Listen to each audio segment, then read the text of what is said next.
What's up, guys? It's Dr. Will with your next episode of Uncensored Perception. Today is podcast number 6, and my co-host today is Angie Agnoni. She was from podcast number 3. She's our Cleveland resident astrologer, right? How are you, Angie? Doing well. Thank you, Matt. Okay, let's stop that. No, it's okay. It's okay. Keep going. I'm Dr. Will. That's okay. It's all good. I don't know where Matt came from. Hey, maybe I look like a Matt. I don't know. It's a possibility. You're channeling some inner Matthood. Always these nerves that come through. But anyway, well, I am, I guess, a little discombobulated this morning. I mean, Northeast Ohio is anyway, because you look out the window and there's like 3 or 4 inches of snow. So isn't that wild? It's wild. Yeah. Currently, we have snow 21st. out there, and it's snowing, and it's April 21st. 21st? Yeah, April 21st. So yeah, so great to see you, Angie. Thank you for being on here with me. Obviously, Mitchell is out of town. So we're going to have fun on this podcast, and already it's starting amazingly well. So I love it. So today our special guest is Dina Vitantonio. She's an energy therapist. She does all kinds of great stuff with energy. And that is what we're going to be talking about today. And I don't want to be the one talking. So Dina, I want to hear so much about what you do with energy, and kind of give us an idea of what energy is all about. Because I know a lot of people, again, when they think of energy, they're like, whoa, what are we talking about here? Some foo-foo stuff, but everything consists of energy. And tell us about that, Dina. How are you anyways? How are you? I'm great. And as Angie said, I'm actually in the Cleveland area right now. And so I was quite surprised to look out my window and find, quite a bit of snow. And as beautiful as it is April. So, it has its own energy today, we'll say, for sure. Yeah. Bright and crisp, but definitely a little unexpected for this time of year. Oh, there's no doubt. I was driving my son to school this morning, and it's beautiful. We get this last opportunity, and you get to see all the snow kind of, draping all over the trees, and it's a beautiful thing to be able to experience that here late in April. So, hey, I'm blessed for it. Absolutely. It's quite picturesque. And I like to say that, if it snows, it gives the heaven the opportunity to cry and release any kind of excess toxins. So it's all good. I'll take it. I love it. So give us a crash course. Tell us about your perception of energy and what you're doing with it and how you're helping other people. Sure. That's a great question, and a question I get asked all the time. So I'll step back for 1 sec, Will, if that's okay, and talk about the whole dynamic of energy therapy and how that came to be a bit in my life. So first of all, as an energy therapist, I help people who are stuck and struggling in their life in any particular area, and help them understand the root causes as a way to move beyond, to find success, or to move into the life that they truly desire, the potential that we have, and teach people that we have far more potential than we may even realize is accessible and available to us. So I'll talk for a second about the construct of healing. We think healing is often about, and you know this perhaps in your line of work, taking a pill. It's perhaps soothing an ache and pain, and that's a part of healing. In order for healing to exist on the energy therapy perspective and approach, we have to look at healing from a multitude of levels. And the first is healing has to happen first on the physical. It has to happen on the emotional. There's a component of the mental, and then there's the aspect of the spiritual plane. So healing must exist primarily in 3 areas. We tend to lump emotional and mental together in one, right? So it's physical, emotional, mental, and spiritual. So healing can exist in one level, but yet there are 3 levels that are not being addressed and talked about. So if we can look at how we've arrived at healing in our culture, primarily the Western view of healing, we'd say that it evolved into, surgically remove it, physically brace it, or whatever it looks like. But all of those studies and tests that were done since way back when the medical community really started having an explosion, we'd say that it happened by studies that existed on cadavers, right? In medical school, they were cadavers where people weren't looking at living beings to study anything that was happening in the human body at the time. So all of the studies evolved from a cadaver. So we look at then when we look back, right, we look at all of those studies that support what we look at now traditionally in the West.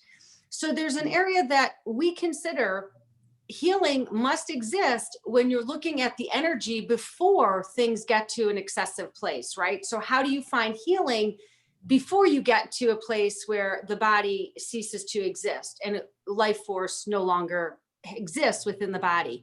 So it's the idea that healing must happen in multiple ways, and that we have an energy that gives us clues about what's happening far before something actually exists in the physical form or in the physical body or has a repercussion physiologically in the body.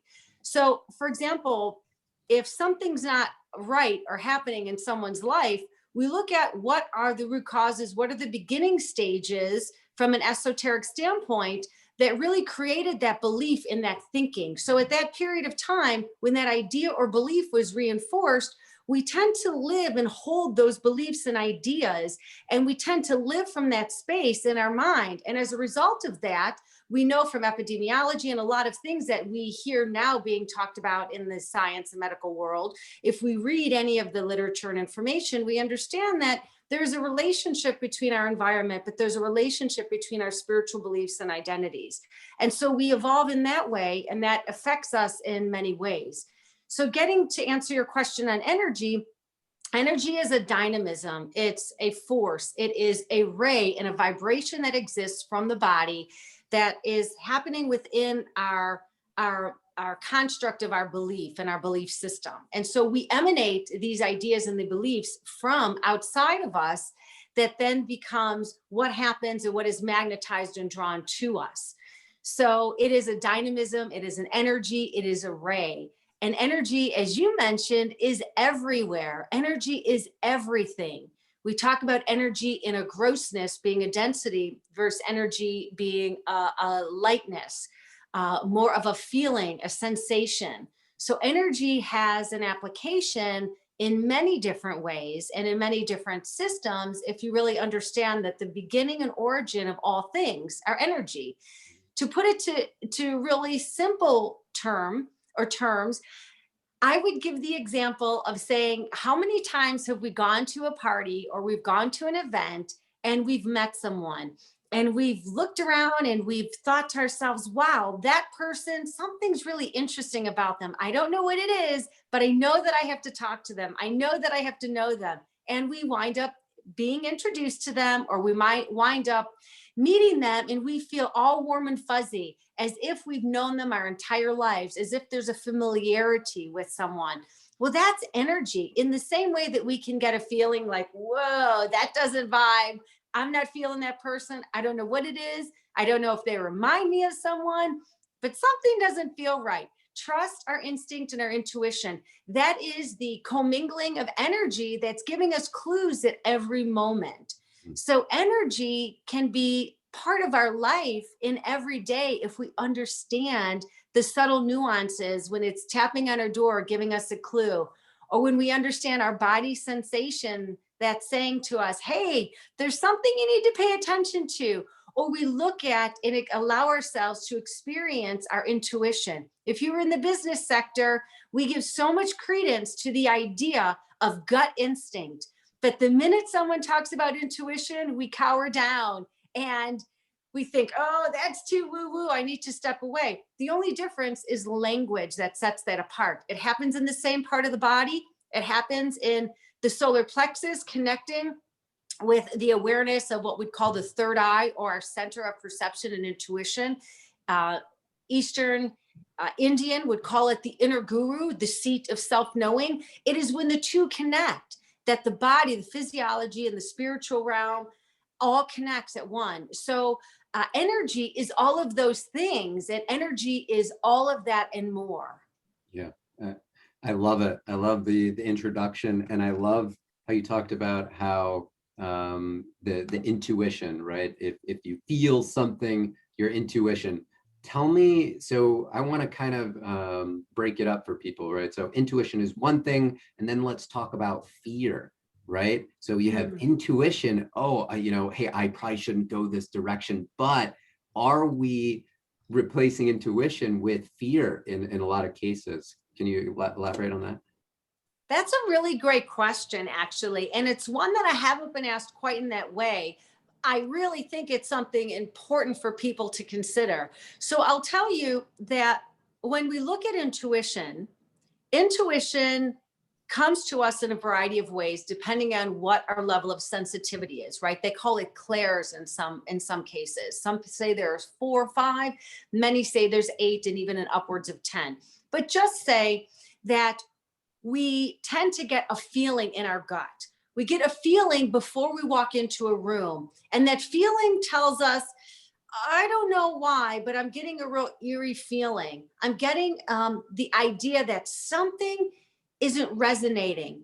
That's intuition. It's when your body, it's when your inner knowingness, there's a thought that's planted between, say, the middle of your third eye and your ear, where they meet in the middle. It's a thought that's almost placed there. It is perhaps a feeling that's in your fingertips or your heart. It's a sensation on your tongue. It could come in your ear as a little voice. So it can come in a variety of different ways depending on how you have evolved or developed your level of sensitivity. Fear is something that all of a sudden our mind tells us a thought. And all of a sudden you have the thought that, oh, wow, I could go into that room, but I'm not sure if there's another exit out. And oh my gosh, that could be dangerous. So it's your thought driving a response in your body, a physiological response, an emotional response. So your thoughts are driving your ideas that something dangerous can be happening, and that creates a fear. And then the rest of your body follows suit. That is the biggest difference, I would say, that fear can be distinguished between instinct. Instinct and intuition, or rather intuition, happens when you are aware of what your surroundings are allowing your body to tell you, what your intuition will be presenting to you in way of how you perceive, I should say, or how you allow your sensitivities to come through. That's probably a better way to say it. Does that resonate with you? Does that make sense? Does that clarify enough for you, the difference? Dina, I have a question Sure. about it. Would be, is the physiological effect of what that fear does, is that an addictive, something that the body it becomes addicted to after a while, Yes, they like Pavlov's, right? Pavlov's theory, right? When that whole idea that, the dog begins salivating before, because they're going to get a treat, or because whatever the situation or right, measurements set up, whatever that is.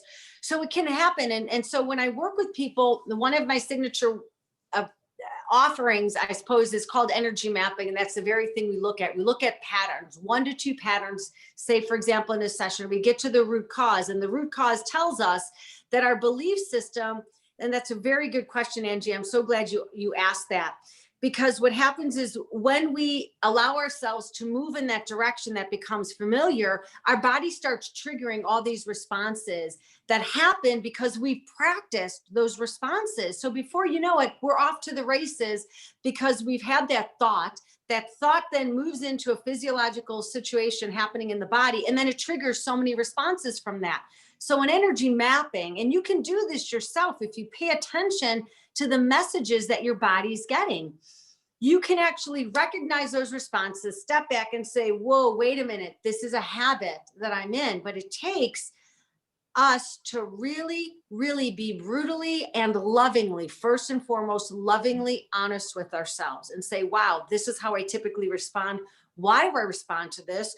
What's coming up for me? You can do meditation around it to see what comes up for you. You can ask your closest friends, family members, and those that you trust, how do I typically respond in situations like this? What have you noticed about me? What are some of the things that you may find I am reacting to rather than responding to? So you can use a lot of these tools to help you identify what some of those patterns are, because the old saying, we don't always know what we don't know. Mhm. So trust those around you that really elevate you and support you, and ask them, for example. But to get back to your question, I would say that yes, often they are patterns that we've established. And it's important for us to recognize those patterns, the root causes of those patterns, as a way to surmount them and move beyond. Yeah, I love it. I know, let's jump back because the mental part is so huge, right? Everything is mental, right? The universe is always thinking, right? We're conscious beings and we're all a collective conscious. One of the things about the mental part is there are therapists and stuff that are in cancer wards and things like that.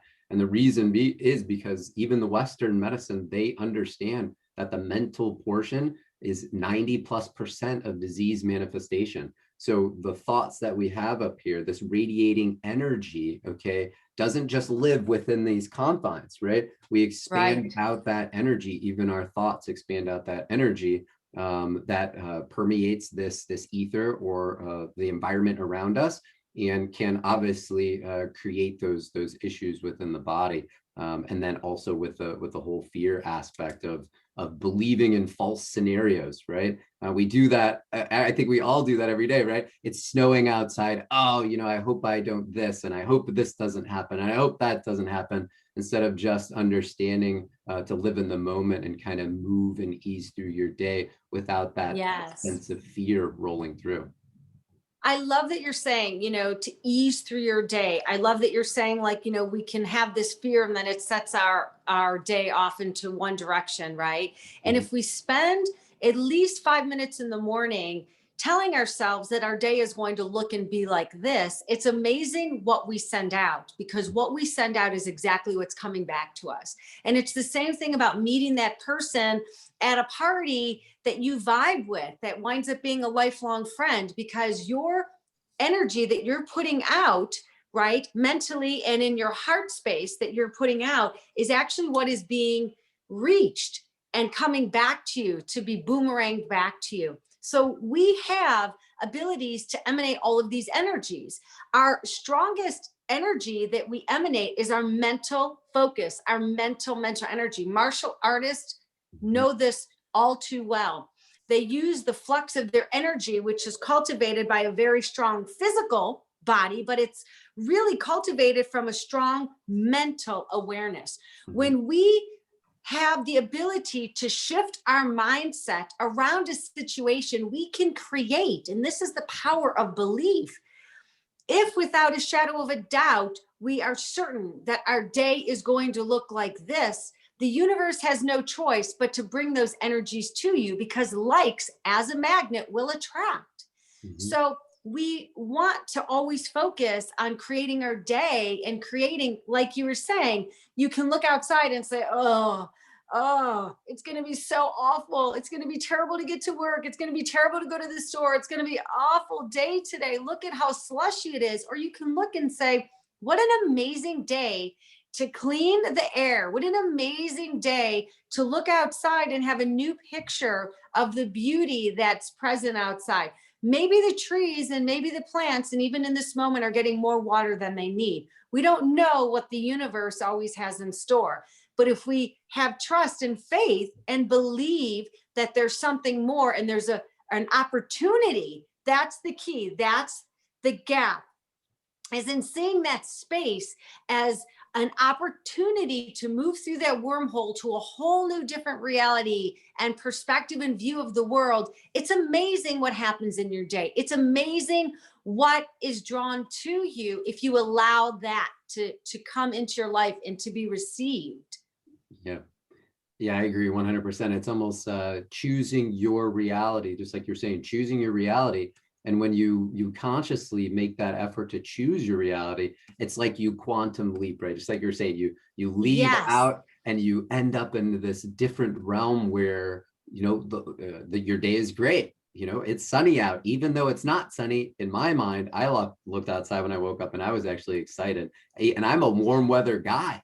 And I looked out there and said, you know what, this is beautiful. Late April, we get this beautiful blanket of white snow. It'll be gone, probably by later today or tomorrow. but it was beautiful to have, and enjoying it in the moment is always great. Absolutely. Yes, 100%. So I'm going to jump in real quick and kind of steer this a little bit, because we got about 10 minutes left, but just kind of circling back. So Angie obviously was on podcast number 3. We talked about a ton about astrology and all that great stuff, how astrology can help give you insight into your life. Again, moving in that awareness category, and the more aware you are, the more that you can help yourself in your own life and help others as well. But she was the one who referred you, or kind of brought you up, about what you're doing and how that stuff is transpiring. And that kind of leads us into the whole, hey, collaborative effect, right? How Yes. we're putting this out there. Uncensored Perception is all about bringing people together, bringing like-minded individuals together, folks together who are trying to, or working to make a difference out there in this energy field, right? To raise the vibrational frequency of ourselves and those around us by living in this community, so to speak, right? We're giving and we're loving, and obviously receiving with gratitude and all that good stuff. So let's talk about Angie and Dina. How did you guys meet? And let's talk about this collaborative effect of how we can help each other. Absolutely. Angie, start. Yeah, Dina and I met through a mutual friend that lives in Little Italy, where Dina lives. And we just, I think, kind of instantly connected in the fact that we share a love of helping other people, but using maybe more unconventional methods to reach a person. And I attended Dina's mentorship program that she offers, which was a several week, where we met several weeks. And I could just tell you that she is able to peel back layers and break through because it's the authenticity of inside of our true hearts that we really want to obtain and get to. And I think Dina just has that natural ability as a healer, and as one that is going to steer you with a gentle hand, as far as she's just a very loving person. So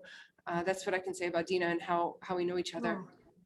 Well, thanks, Angie. I can say the same about you. I was actually I think one of the catalysts to us meeting, of course, they said you two just will totally vibe and connect. I think I was talking to you about doing something on Conscious Cafe, and to dive into your question, Will, I was getting a lot of guidance from my own awareness, my own higher self, or guides, if you will, whatever you adhere to.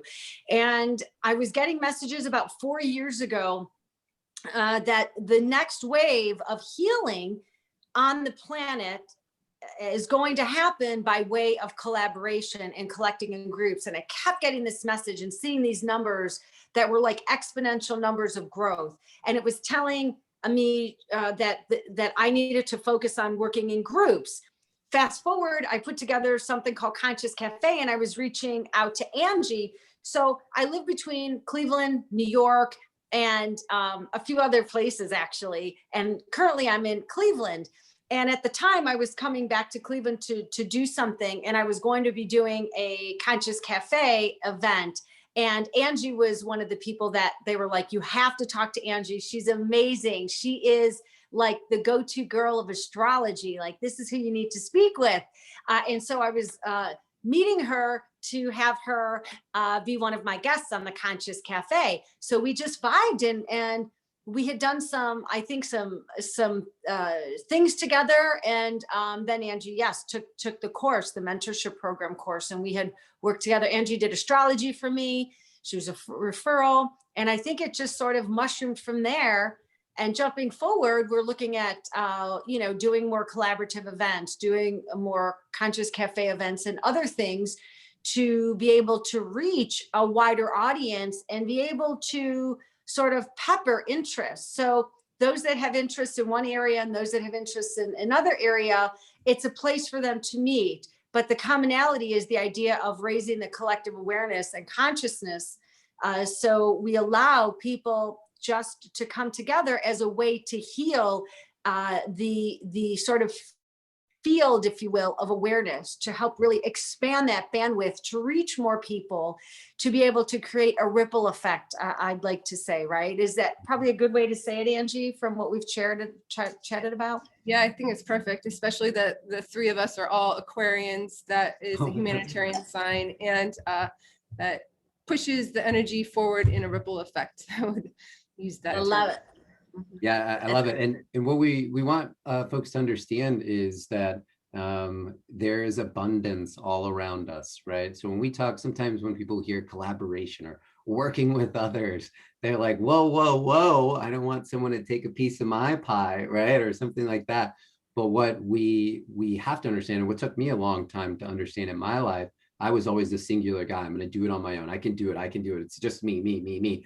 And I switched that mindset through this pandemic. And, obviously moving forward, of collaboration, I've done a lot of stuff, within the last 4 years, but really, really moving forward through the pandemic and saying, hey, we are here to help one another. We are not disconnected from anyone. We are actually all connected. All energy is connected. We have this mindset that we're separate beings. Yes, we are, I guess, in this sense, but we're all infinitely connected, and abundance lives all around us.